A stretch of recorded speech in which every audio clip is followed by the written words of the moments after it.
When Vincent came back from Norway, he asked for a divorce. I knew he wasn't on a business trip. He had gone to see the aurora borealis with his unforgettable first love. His unforgettable first love was pregnant. He knelt by my legs, groaning like a beast in pain. Julianna, let's get a divorce. I stroked my belly, tears streaming down my face. Later, the unforgettable first love lost the baby. I aborted Vincent's child. Lou's mother fainted at my door, crying, "Heaven is blind. The Lou family line is ending." Later, Vincent said, "Julianna, I love you, but I can no longer give you happiness." Chapter 1. Vincent and I started from a one-night stand. That night, the moonlight was charming, and the alcohol was heady. We tangled in the top-floor suite of the Legion Hotel. When we woke up, neither of us left early, nor did we pretend to be indifferent. He got up, pulled the heavy curtains closed, and went back to sleep. Holding me, I hooked my leg around his waist. That was my favorite sleeping position. Unexpectedly, it ignited his fire. That was the beginning of us. Chapter 12. Vincent was very busy, rarely seen even a few days a month. I spent more time with my period than with him. But strangely, he always managed to avoid my period precisely. So much so that Faith asked me, "Does your husband make you brown sugar water during your period?"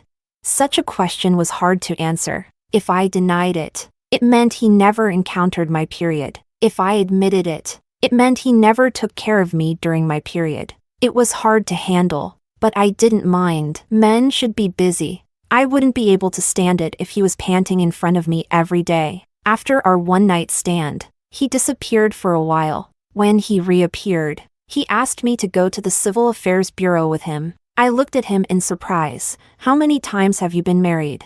"First time." His thin lips slightly parted, expressionless. I pondered. You must be out of your mind. If every one-night stand had to end in marriage, the Civil Affairs Bureau's threshold would be worn out. "Julianna, I'm serious. I am sensitive by nature, adept at depicting my shape in the eyes of others." On the way to the Civil Affairs Bureau, he freed a hand to hold my left hand, his fingertips gently stroking my palm. "Don't be nervous." His voice was low and charming. I stiffened my neck, trying to bolster my courage. "I'm not nervous." He looked at me and smiled. Oh, but it was a doubtful tone. He didn't believe it. Chapter 3. I was incredulous, feeling as if I were in a dream from the moment we met again. 10 years ago, I admired him. Back then, he was the school heartthrob, not yet the dashing man in a well-tailored suit. I was cornered in the restroom by a few notorious school bullies. They wanted to strip me and take photos. It was class time, and there was no one around. In my moment of despair, Vincent appeared like a god descending from the heavens and rescued me. Since then, I began to watch him silently. But a year later, he went abroad. Leaving with him was the school belle, Jasmine. Rumor had it that the handsome boy and beautiful girl were childhood sweethearts, and they flew to America to live their prince and princess fairy tale. When I saw him again, he was single, sent from the overseas headquarters to oversee the work as a vice president. That day, I was at the Lawson on the first floor of the building buying buns, and Faith tugged at my sleeve, her heart fluttering. "Julie, there's a handsome guy, a really handsome guy." Following her gaze, I only saw a disappearing figure. Faith said excitedly, "I want to know which company he is an executive of." "How do you know he's an executive? Have you ever seen a struggling worker with a secretary?" "He's just a high-level worker then." Vincent became my boss. I looked at the nameplate on his office door and suddenly came to my senses. 10 years had passed, and I never thought we'd meet again. Chapter 4. The women in the company began to get restless, with one after another touching up their makeup in front of the restroom mirror. Everyone was saying he was a diamond-level super bachelor, handsome, wealthy, and with a powerful background. Even Faith was interested, but it only lasted for 2 days. She discovered a photo of Vincent tucked inside my phone case. She always said, "Men are like clothes, but sisters are like hands and feet." Before, I had always shown no interest in love, so she didn't mind. But upon discovering that I had someone I loved, and that it was her newly infatuated cold-faced boss, She resolutely gave up on that unfulfilled crush and instead became my advisor. Julie, you hid this well, didn't you? I didn't hide it at all. If you didn't hide it, why carry his photo around? It's a long story. That photo is actually half of a picture. I had cut out the female lead. On the day of the school sports meet, the class teacher asked me to bring a camera to school to take some pictures for the school magazine. When I passed through a secluded grove, I saw Vincent. He was reclining against an osmanthus tree, resting with his eyes closed, his long eyelashes casting a shadow on his eyelids. He was wearing a white school uniform, with 2 buttons undone, revealing a clear collarbone. As I gazed at him, my hands seemed to move on their own, quickly pressing the shutter. At that moment, a girl rolled out from behind the tree and entered the frame. She covered the boy's eyes with her hands, laughing like silver bells. Guess who I am? The boy's lips curved slightly, and he indulgently pulled down her hands. For many years after, I recalled that moment, wondering if those thin lips had kissed her palm. Such a scene entered my dreams, where in my dreams, colorful clouds danced at my cheeks, and my palms were burning hot. I became the female lead in that scene. Chapter 5. Jasmine returned to the country and was added to the alumni group by the group leader. The men in the group were excited. School bell?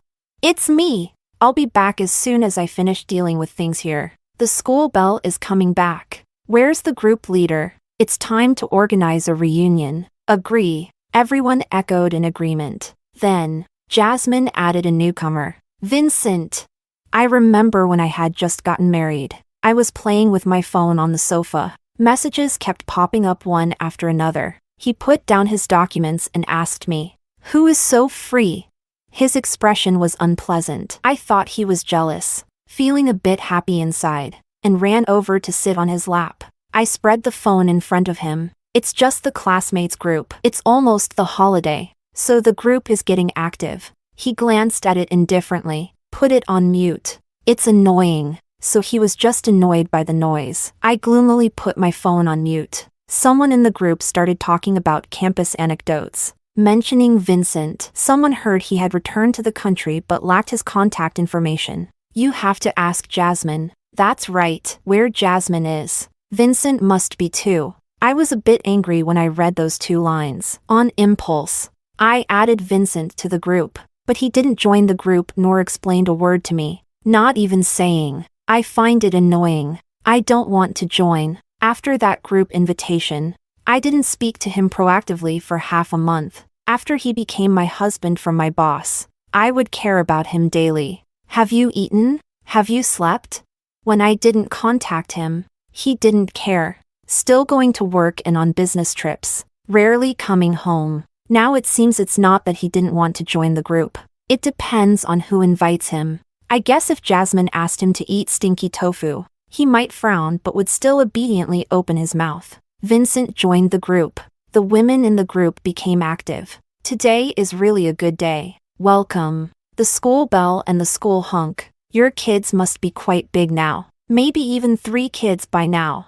Thousands of group messages kept refreshing. People kept talking, but the parties involved never came out to clarify. I angrily threw away my phone. Out of sight, out of mind. Chapter 6. Vincent came home that night. He was reeking of alcohol, his eyes blurry, clearly having drunk a lot. Wife, help me. I'm about to fall. Hearing him call wife, my anger dissipated, and I got up cheerfully. His 183-meter height leaned on my 166-meter frame, almost bending me. The strong smell of alcohol mixed with a strange perfume filled my nose. His big hand touched my face, slowly moving downward. I went limp, and we both fell onto the carpet. The pure cashmere carpet imported from Italy felt soft and comfortable. When awake, he and I seemed to be people from 2 different worlds, only sinking in certain areas like conjoined twins. I woke up in bed, lazily stretching out, my arm touching a warm object. Ah! I jumped up in fright. Vincent looked at me like I was an idiot. Why are you so startled? Feeling a bit chilly and realizing I wasn't wearing anything, I quickly grabbed the quilt to cover myself. Now Vincent was also naked, his eyes flashing with desire as he flipped over and pinned me down. Just like that. After another round of sparring, I woke up again to find the sun had set. The place next to me was empty, and my mood dropped. At this time of day, I always felt the saddest. Sunset glow. Alone. Waking up from a dream, I lay on my knees looking out the window when there was a noise at the door. Vincent walked in wearing home clothes, carrying a bowl of porridge. My mood soared like a roller coaster from the bottom to the top. You didn't leave. This is my home. Where would I go? You're so busy. Never around. My voice grew lower and lower, finally swallowed by a mouthful of porridge. He sat on the bed, feeding me porridge. I added dried shrimp and pork floss. I drank it one sip after another. He said, I have a business trip tomorrow. This time, it'll take a while. Where to?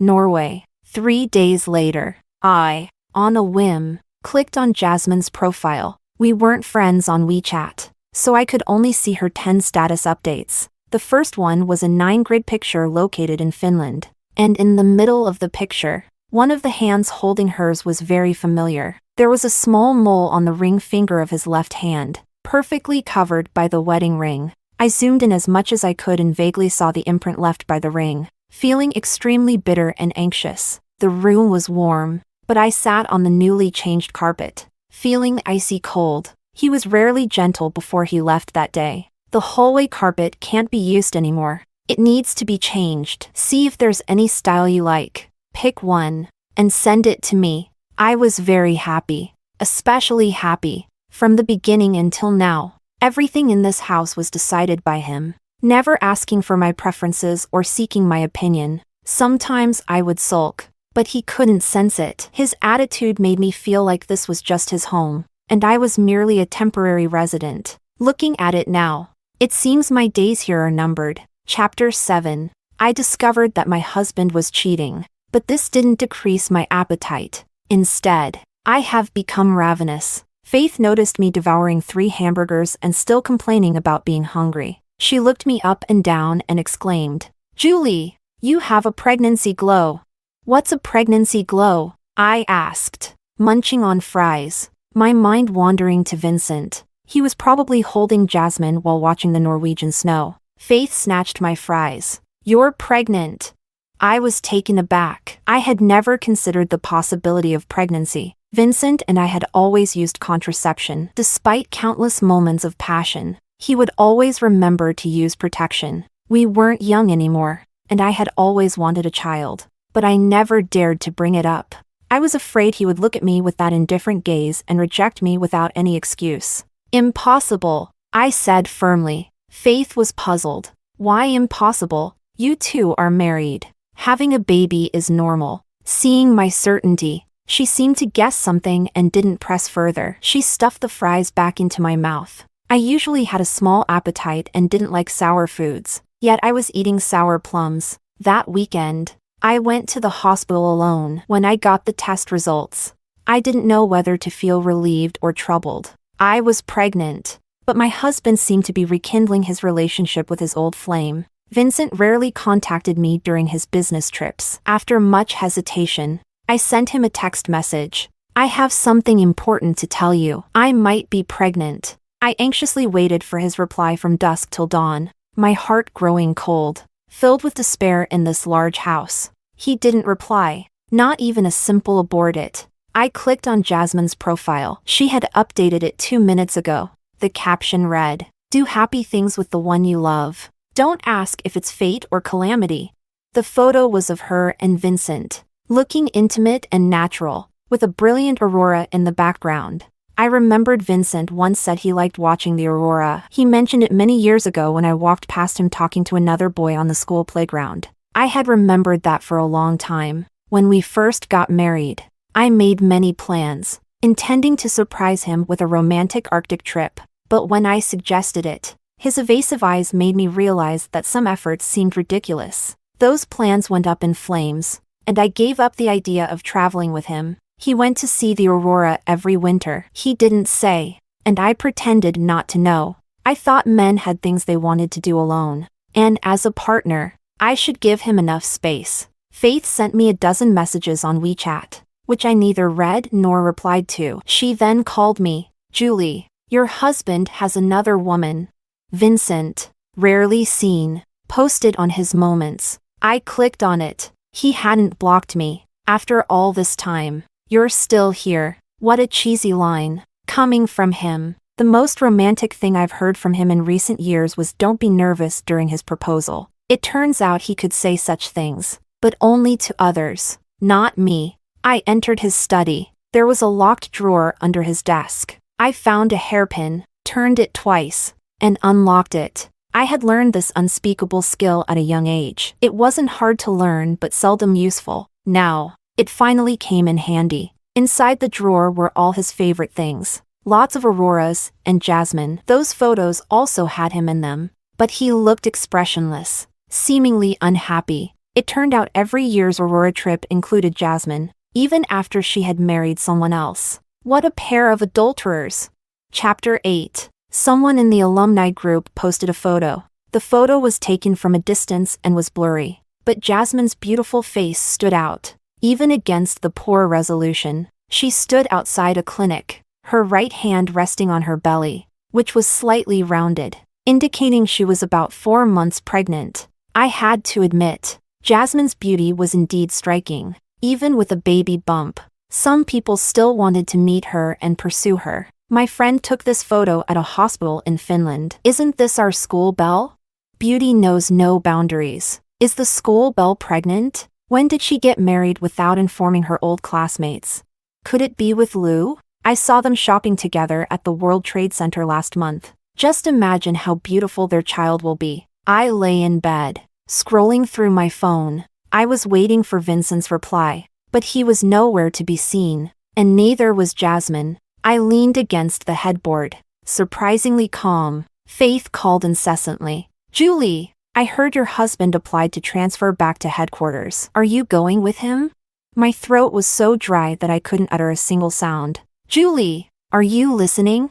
Faith, I'm really confused right now. Please don't ask me. She sensed something was wrong and told me not to overthink before hanging up. Since the day he left home, I hadn't changed the bedding. His unique scent was slowly fading away. My baby bump was still not visible, but my cheeks had grown thinner. I went to the old house to visit Lou's mother. She still treated me with the same indifference as if I were a stranger. 2 years ago, she returned from the US and moved into the old Lou family house. Julianna, you're not getting any younger. It's time to extend the Lou family lineage. The Lou family doesn't keep idle people. She was tending to the flowers and didn't look at me as she spoke. Vincent is an only child, carrying the family's mission. I was against your marriage in the first place. You seemed proper but turned out to be quite calculating. 7 years ago, the Lou family was heavily in debt and declared bankruptcy. Lou's father committed suicide, and Lou's mother went insane,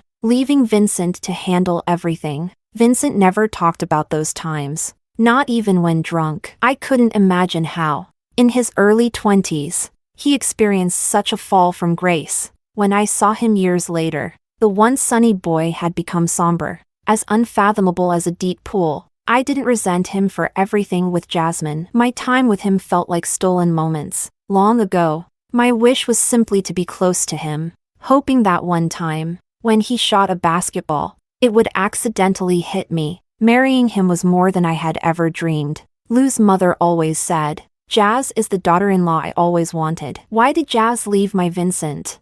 Whenever she thought of Vincent and Jazz, her madness resurfaced. In Lou's mother's memories, after Vincent lost everything, Jasmine married someone else, and her Vincent chose to end his life that Christmas. Suffering for love and dying for love were things I always looked down upon. But since it was Vincent, he was the rare, true romantic in the world. Chapter 9. 2 months later, in the middle of the night, Vincent returned. He wore a thin trench coat and stood by the bed, looking at me with sorrowful eyes. For a moment, I felt as if my infidelity had hurt this deeply affectionate man. You're back. I propped myself up, intending to turn on the bedside lamp. He pressed my hand down, his touch chillingly cold. Don't turn on the light. I sat up, using the moonlight to see his face. Julianna, let's get a divorce. His hoarse voice exploded in my ears. even though I had prepared for this. When it actually happened, the pain was overwhelming. The little one in my belly kicked. As if knowing something and strongly objecting, Vincent half knelt by the bed. I stroked his stiff, short hair and murmured, "Can we not divorce?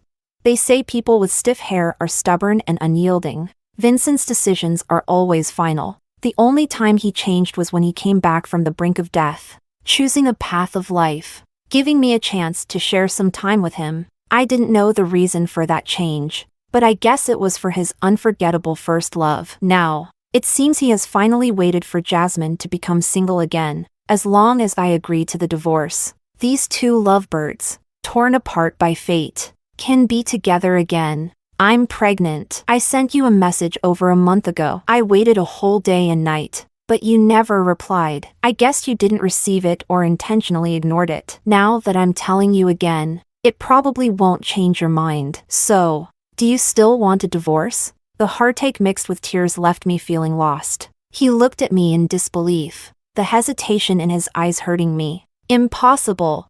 "Yes. I also think it's impossible. You took such careful precautions. How did it happen? Maybe it's someone else's?" I didn't know what I was saying, recklessly ruining my own reputation. "Don't say that. So, do you still insist on the divorce?" Chapter 10. I'm sorry, Julianna. Vincent turned and left, taking with him my last bit of hope. The next day, his secretary brought the divorce papers to the house. I glanced through the terms briefly.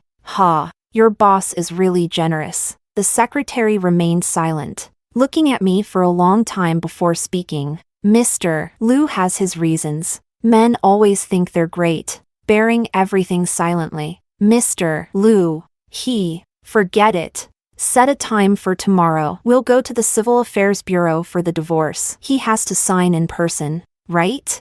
The secretary, having completed his task, left without wanting to stay a moment longer, leaving behind a set of keys. "All the keys to this house are here, and Mr. Liu's personal belongings. I'll pack them up and mail them to him." Mr. Liu said, "You can handle them as you see fit." I leaned back on the sofa as Faith's call came through. "Your husband brought a woman to the office today. She was very agitated, making me feel as if she were the one being betrayed. Let me guess. Is that woman very pretty, with long straight black hair, speaking in a sweet voice, and always smiling at people? Do you even need to guess? Aren't all bad women like that? Come over to my place. I need company." She hung up and rushed over, giving me a big hug as soon as she arrived. "I'm pregnant." Faith sprang up. Adulterers. Should I keep it? Being a single mom isn't easy. Vincent gave me 2 properties, 10 shops on Shueisho Street, and about 5% of the shares. Faith's eyes widened, her mouth slowly opening as she processed my words. "Damn, if I had known, I wouldn't have let you have Mr. Liu back then. Who knew I missed out on all this?" Chapter 11. Vincent was very busy, so I called his secretary to arrange a time for our divorce. The secretary sounded constipated, never able to set a definite time. As Faith said, I hadn't lost anything in this marriage, so why should I act like a discarded wife? I dressed up and attended the alumni gathering. Jasmine was still the center of attention, looking fuller and a bit weary despite the makeup. "School bell bye. You look well. When's the baby's 1-month celebration? Don't forget to invite us for a drink." Jasmine's smile didn't reach her eyes as she raised her glass to hide her embarrassment. "Not pregnant. Where did that false rumor come from?" "But my friend said." "Jazz, I'm here to pick you up." Vincent, who had been missing for a long time, suddenly appeared at the gathering, so he wasn't too busy to show up. His eyes swept to the corner where I stood, his pupils dark as ink. He was about to speak when Jasmine grabbed his right hand. "I'm a bit tired. Vincent, let's say goodbye to the classmates and leave." The long-lost classmates weren't about to let them go that easily, surrounding them with endless questions. I leaned against the window, sipping champagne. The male classmate next to me, whose name I forgot, had been chattering in my ear since I arrived. "Julianna, you've become so much prettier. I almost didn't recognize you." I used to have a crush on you and wrote you lots of letters. You never responded. He noticed my gaze on the couple not far away. You still like Vincent. Huh? Not to discourage you, but even though I like you, you don't stand a chance against Jasmine. He was full of himself.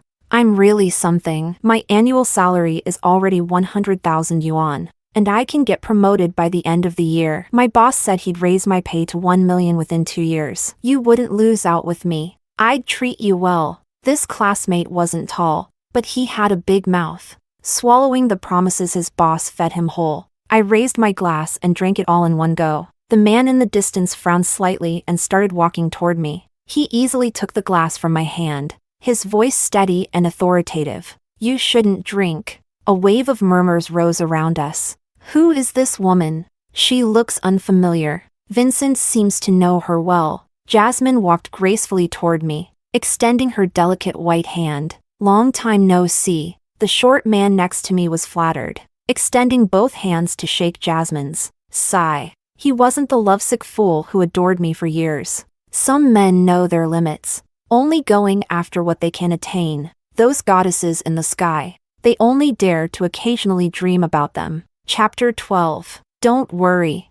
I've already aborted the baby. Vincent looked furious, like a storm was about to break. But with the woman he loved by his side, he couldn't explode. People around us obviously heard our conversation. I said calmly, this classmate here, you're young and promising, but I'm already married. The man's hands fidgeted awkwardly, and he habitually scratched his head, accidentally pulling off his wig. His face turned beet red, looking at the goddess he admired, feeling utterly ashamed. But I'm in the process of getting a divorce. If you want to wait, it's not entirely out of the question. Julianna. Vincent was clearly angry, pulling me out of the restaurant. I stumbled after him, leaving the murmurs behind us. Chapter 13. Is the baby really gone?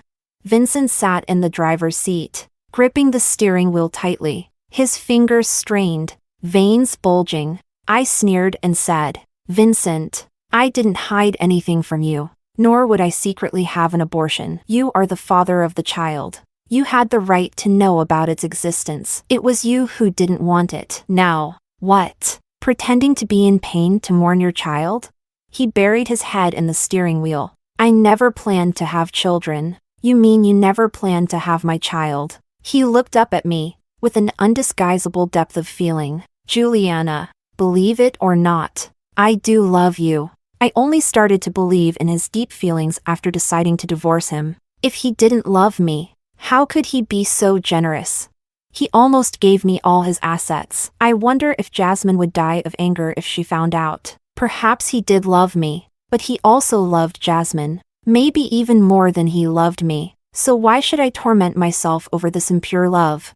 It's unnecessary and not worth it. Chapter 14. The day we got the divorce certificate, I took Faith to a high-end club. For the first time, I experienced the joy of being a wealthy woman. Faith pointed at a row of male models in front of us, laughing mischievously. Since we're here, can I have two?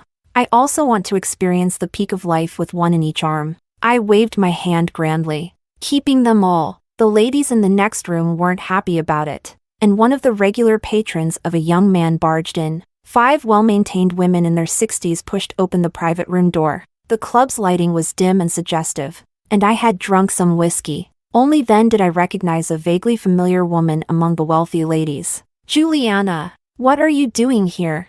Lou's mother, all dolled up with bright red lips, looked like she had just eaten a child. She was starkly different from her usually plain appearance. I instinctively straightened my back and stood up. The word mom was about to leave my lips when she slapped my head to the side. My son works hard while you're out here fooling around. Faith intervened. Julianna and your son are divorced. You have no right to control her. Lou's mother glared angrily. Impossible. My son didn't tell me. You loose woman, playing around with men outside. What kind of upbringing do you have? And you're here too. I smirked. Drink tea? She was so furious she was hopping mad, calling me names but unable to form a complete sentence. An older gigolo caught on, calling her good sister while soothing her with his soft, pale hands. She cared about her reputation, and now she wanted to find a hole to crawl into. Seeing her face turn red, I quickly called for her old friends to get her medicine box. Chapter 15. An older woman rushed in, hurriedly pulling up a red-lipped, wavy-haired young woman. "Your husband is here looking for you. Hide quickly." The young woman's face turned pale, and she darted around in panic. Where should I hide? This private room was fully visible, barely enough to hide a small dog. Before anyone could react, the door was shoved open by a tattooed bald man, with a cigarette dangling from his lips. He was built like a bear and looked as fierce as a tiger. "You whore! Using my money to play with men." I felt offended by this man's words and wanted to drag Faith and run, but a hand grabbed the corner of my clothes. "You're not leaving until you explain everything." Lou's mother, her love for her son surpassing her own life. The bald man brought a group of lackeys. When they saw the flamboyantly dressed gigolos, they were furious and didn't hold back their punches. They muttered, "Dare to mess with our sister-in-law? You're dead." Who was bullying whom? Life as a worker was truly hard. In the latter half of the night, our group was packed into a police car and taken to the station. Vincent, with a murderous air, pushed open the door to the station, through the iron bars. He glared at me fiercely, then looked at Lou's mother, who kept her head down. He turned to the on-duty officer, signing and paying the fines. The young officer couldn't hold back his laughter. Remembering his professionalism, he stifled it with a twisted face. As we walked out of the station, Vincent called for the driver to take Lou's mother away. Faith had already made her escape. I was left alone, standing in the wind, being scolded by Vincent, going out to play with men, and you ended up at the police station. Julianna, I never knew you had this in you. Have I given you too much money, and you have nowhere to spend it? Answer me. I stared at his shadow under the street lamp, tall and slender. Your mom was there too. Chapter 16. Faith asked me, "Did your ex-husband eat dynamite? Isn't he supposed to be all lovey-dovey with his unforgettable first love?" His face was pitch black. I drove the newly bought, seductive pink Porsche to the office building. Faith looked at me in disbelief. "Julie, you've gone mad. Even if you have money, don't spend it like this." I took off my sunglasses, gave her a flirtatious wink. "It's not that much. Get in the car." Through the glass doors, I seemed to see Jasmine. She looked at me, gritting her teeth, and rightfully so. Vincent didn't have to give me all that money. If he hadn't, everything I had now would be hers. Who would dislike having more money? Moreover, Vincent's actions had undoubtedly planted a seed of doubt in her heart. Everyone at the company is saying that after your ex-husband went to Finland, his temper has become very irritable. I looked at Faith's gossip-filled face and said, "What does that have to do with me?" "They say he keeps visiting urology clinics, even those sketchy ones. My driving skills are average." And upon hearing this explosive news, I got excited, lost focus, and ran a red light. A traffic cop caught me on the spot. "Miss, your driver's license, please." I reached into the car's storage compartment, pulled it out, and handed it to him. Faith pushed me aside, her face full of smiles. "Officer Sue, what a coincidence." My friend didn't mean it. She just heard some good news and got distracted. Officer Sue's face remained serious as he wrote the ticket, glancing at me occasionally. What news could be that good? Her scumbag ex-husband is impotent. Oh, that's certainly exciting news. But even so, you must drive carefully. He handed me the ticket and walked away. "So handsome. He's my new neighbor. I'll introduce you someday." "So, Vincent is impotent?" Faith had a mischievous smile. "That's what the office girls guess. They used to think he was rich and handsome, dreaming of marrying him. Now that Jasmine shows up at the company every day, they're sick of it. Why does she go to the company? What else? Pressuring him to marry her. It's said your ex-mother-in-law disapproves and has been bedridden for a month. I think this unforgettable first love is really relentless. What can they do at night? Cover themselves with a blanket and reminisce about the past?" Chapter 17. When Lou's mother was waiting for me at the door, I realized that sometimes office gossip isn't entirely baseless. She stared at my belly, desperation mixed with hope. "Julianna, My grandson is still there, right? I opened the door and took out the termination of pregnancy report from under the potted plant by the entrance, handing it to her. Your son has already divorced me, and I don't want to be a single mother, so I made this decision. She tore the thin paper to shreds, glaring at me fiercely. You cruel woman. Even a tigress doesn't eat her own cubs. You actually had an abortion. I was already tired, so I picked up the phone and called Vincent. Vincent arrived quickly, unshaven, and his shirt looked torn. He took Lou's mother and started to lead her outside. His eyes glanced at the shredded paper on the floor. His gaze shattered, his voice hoarse as if he hadn't spoken in a long time. I sat on the sofa, barefoot on the wool carpet, looking indifferent. He left with Lou's mother. I thought my life would calm down after that. I hadn't changed the lock on the door, not because I forgot, but because I thought with Jasmine by his side, he would want to be with her all the time and never step foot here again. I walked out wrapped in a towel. He was sitting quietly in the dark. My slight nearsightedness made me think a stranger had entered, and my heart leaped into my throat. I was about to call out when familiar hands grabbed my waist. My startled cry was swallowed by a fierce kiss. Chapter 18. Wife. The foul smell of alcohol spread over my neck, dirtying my freshly washed body. I tried to push him away, but it was useless. I was half embraced by him like this. He never, when sober, got intimate with me or called me wife. It was always after several drinks, half dreaming, half awake. Faith said that after seeing Jasmine, she understood why I lost to her. Jasmine and I had similar figures, both fair-skinned, with long necks, like proud swans. Vincent was obsessed with my neck, liking to leave marks on it, sometimes with a hoarse, resentful voice. I thought it was a romantic game, but now I see his love for Jasmine was filled with hate. I was the one bearing the hateful part. When he said I'm sorry to me, I had already let go of the initial feeling of liking him, and placed my purest crush in a corner. It was a memory of my youth, unrelated to the pure boy I once knew, and even less to the irresponsible ex-husband. Wife. Let's go see the aurora. What a ridiculous proposal. His phone screen lit up. Jazz's name appeared, and he frowned, wanting to hang up. I grabbed it and answered the call. The drunken man instantly sobered up, standing up to try and snatch it back. In the chaos, I was pressed onto the wool carpet. My memory flashed back to the night before his business trip. That night of lingering love, which would never happen again. A sobbing voice came from the other end of the phone. Vincent, where are you? It's so dark. I'm so scared. Jasmine's voice was as soft as ever, making people want to protect her. What's wrong? Didn't you pay your electric bill? Everything is paid online now. It's very convenient, I said to the man in front of me. His face turned red, as if he was enduring something. Julianna, why is Vincent's phone with you? You too.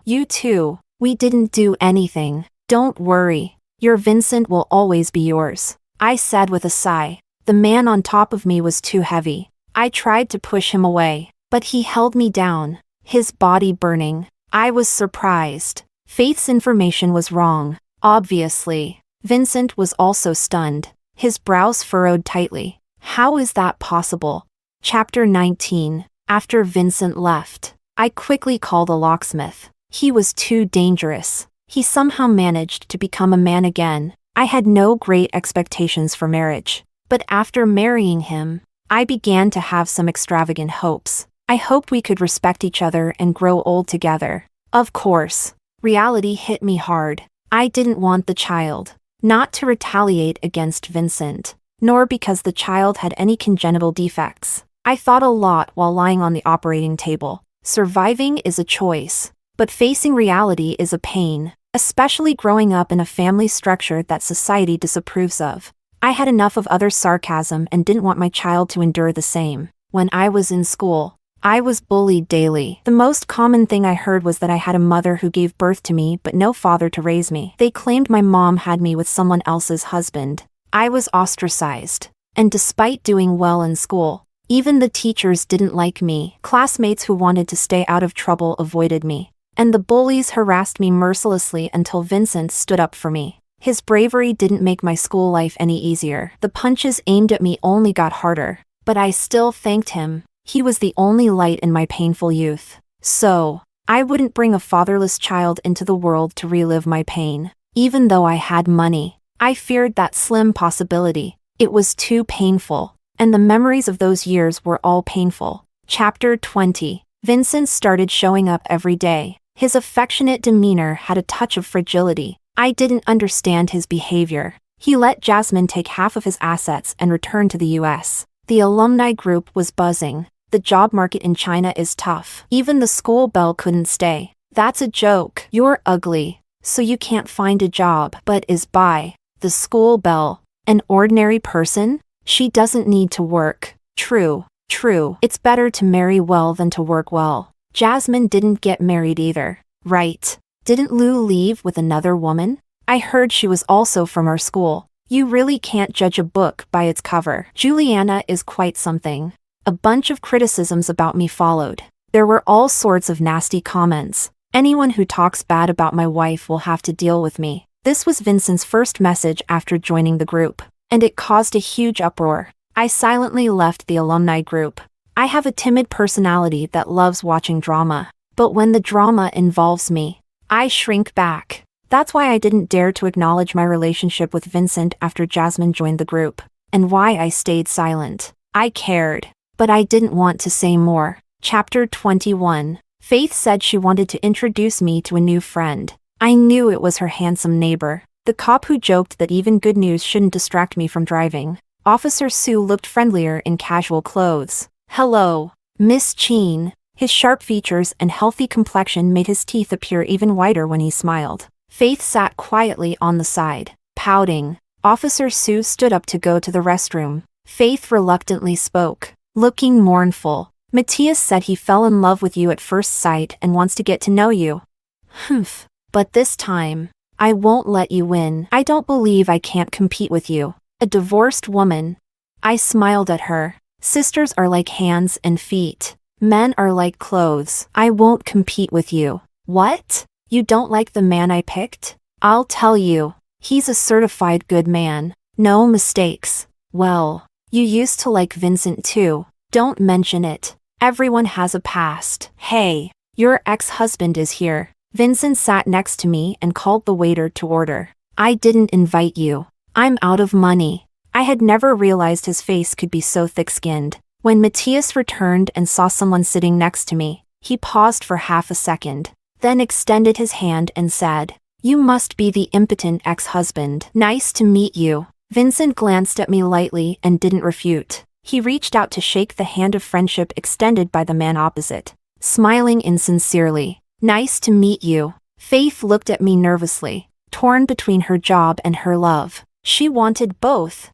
This woman, always so righteous on my behalf, would curse Vincent more harshly than I ever could. But seeing him in person, she became a meek little wife, dutiful and obedient. I expected sparks to fly and hidden currents, but the meal turned out to be pleasant for everyone. The two men's courtesy preserved Faith's love and career. She was so happy that she generously paid the bill. Chapter 22. Vincent offered to drive me home, and I didn't refuse. Seeing Faith's feelings for Matthias, I couldn't let him think he had a chance. I'm not a kind person, but I do consider others' feelings sometimes. Julianna, let's get remarried. He gripped the steering wheel, eyes fixed ahead, looking serious, his knuckles prominent. I can't wait anymore. Too many men like you, and I'm scared. Remember that night you left? I asked you not to divorce, and you said sorry. From that moment, I decided never to look back. His face twisted with pain. I have my reasons. In Finland, you encountered an avalanche, and you were in the hospital for 2 months. Jasmine went with you, didn't she? Let me guess why you went to Finland. He didn't speak, sweat forming on his forehead.